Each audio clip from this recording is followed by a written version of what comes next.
e, sin embargo, ao can sí que se debe de castrar, porque temos moitas posibilidades de que melloremos moitísimo o comportamento. Pois Rosa de Neda, todo aquel que se faga a mesma pregunta, xa ten aí a contestación da man do noso experto Octavio Villazala. Un placer, como sempre. Gracias a vos. Nada, ata a semana Marc. que ven. A ti, adeus, machiño. Bueno, machiño. É simpático, é enorme, pero é fantástico. É como Bud Spencer. Como Bud Spencer, grande pero simpático. Sí. Veña, gracias, Octavio. Veña, agora toca a sección de lingua, tamén como todos os martes.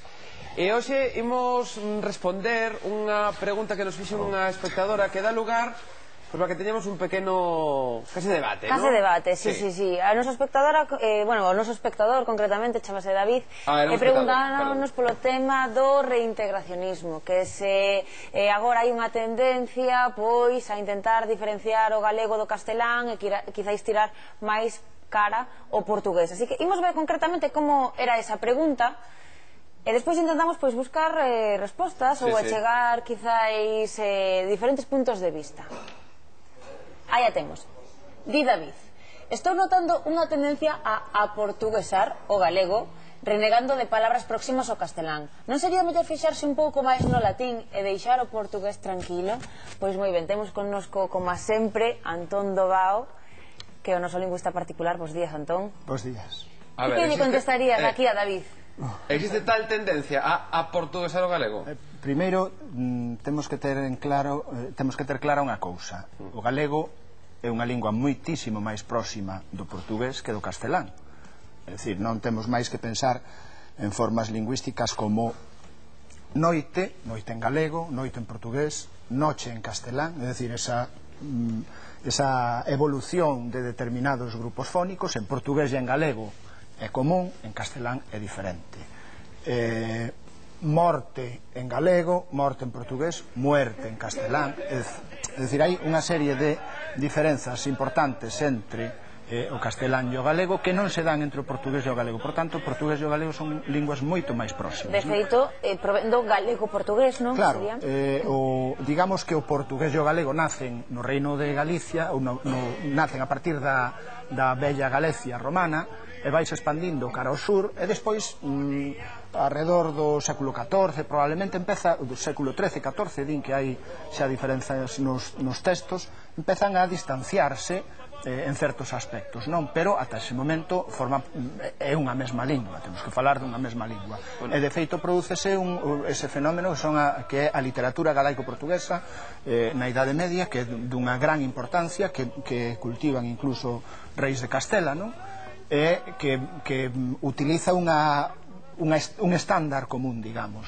Claro, pero crees que hoxe en día, claro, son linguas diferenciadas, tanto castelán como galego como portugués. Crees que si hai unha tendencia, como comentaba este espectador, a tirar máis cara ao portugués, buscar máis palabras do portugués e intentar afastarnos máis do castelán? Non, é que cando falamos deste tipo de cuestións, o que estaría ben sería ter algúns exemplos, non? É probable que teñamos exemplos léxicos nos que haxa maior aproximación a formas do portugués, pero hai moitos outros nos que non. É dicir, o galego é unha lingua independente do portugués, é independente do castelán, e por tanto ten que seguir o seu propio camiño. É evidente que se hai un tronco histórico co portugués, pois é un recurso que está sempre presente para determinados aspectos fundamentalmente relacionados, como xa temos comentado aquí, con linguas especializadas, linguas técnicas, etc. Pero digamos que non hai esa vontade obsesiva de diferencialismo, é que son linguas diferentes, por tanto necesariamente teñen que soar diferentes certas escollas. Claro, o que pasa é que nos, por exemplo, no Facebook estamos ponendo opinións que fomos recollendo dos nosos espectadores. Preguntamos polo tema da ortografía. Ata que punto sería unha vantaxe ou non que o galego tivese a ortografía portuguesa? Eu creo que e aí hai opinións moi encontradas, ou sí ou non, case nunca hai un termomedio. Claro, eu creo que esa é unha discusión bella na tradición da filoloxía galega, non? O que sí é certo é que hai unha autoridade académica que é encargada de fixar as normas ortográficas e morfolóxicas do idioma, e esa autoridade académica é a Real Academia Galega, que é unha institución propia, autónoma. Non temos que depender de institucións de fora, é dicir, somos as nosas propias institucións son as que fixen as normas ortográficas e morfolóxicas. Temos que ter claro sempre que as linguas son fundamentalmente orais. As linguas son orais. As escritas son unha representación da lingua. A ortografía é sempre unha representación arbitraria da lingua, aínda que haxa continuum histórico e haxa razóns históricas que nos obriguen a escribir dunha maneira ou doutra. Son os especialistas os que deciden de que maneira escribimos unha lingua. Eso ocorre en todas as linguas do mundo, non? E sempre a ortografía é arbitraria, por tanto, sempre está sometida a todas as discusións as que queiramos sometela.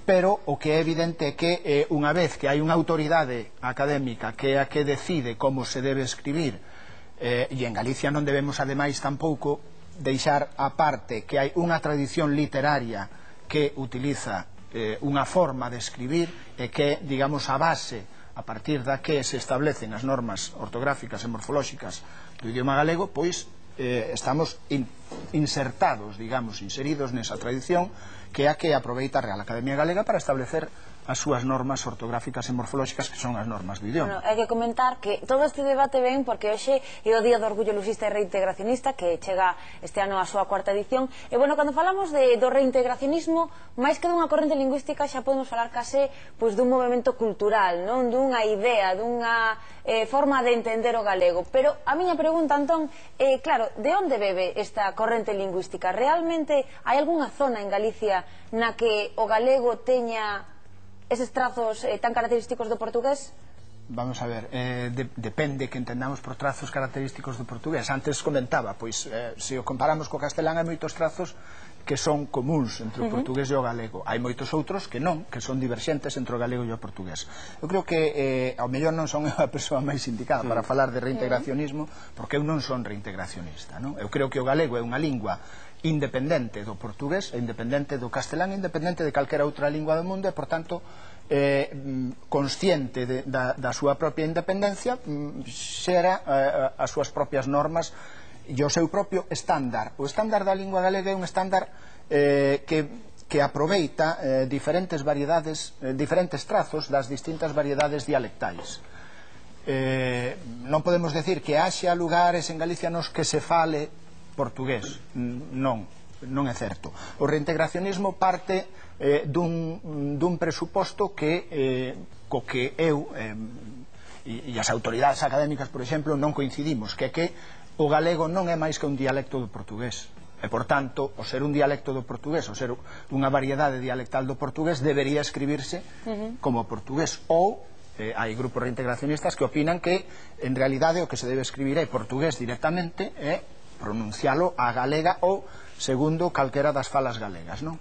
É unha cuestión de principios filosóficos, casi, digamos, non? Máis que filolóxicos, porque, desde o punto de vista filolóxico, é evidente que a identidade entre as linguas é moi grande, uns pensan que máis, outras que menos, pero ninguén a nega, pero desde o punto de vista sociolingüístico, que para algúns é o máis importante, é evidente que son linguas diferentes, entre outras cousas porque os falantes teñen conciencia desa diferenza. É dicir, un falante de Tui, por exemplo, que está pegado a raya, e un falante do Courel, son conscientes de que falan a mesma lingua, aínda que, desde o punto de vista estritamente filolóxico, probablemente hai moitas diferenzas entre unha e a outra, entre un dialecto e outro. E os dous son conscientes de que falan unha lingua diferente da que se fala do outro lado da fronteira. Pese a que probablemente desde o punto de vista filolóxico é moito máis próxima ás falas de Tui. Unha cuestión que nos pode dar para falar moitísimos programas, pero, Carlos, é que estamos moi pendentes de... Onde está Adrián, non? Adrián, sí, temos que resolverlo, graciñas, Antón. Temos que resolver onde está Adrián.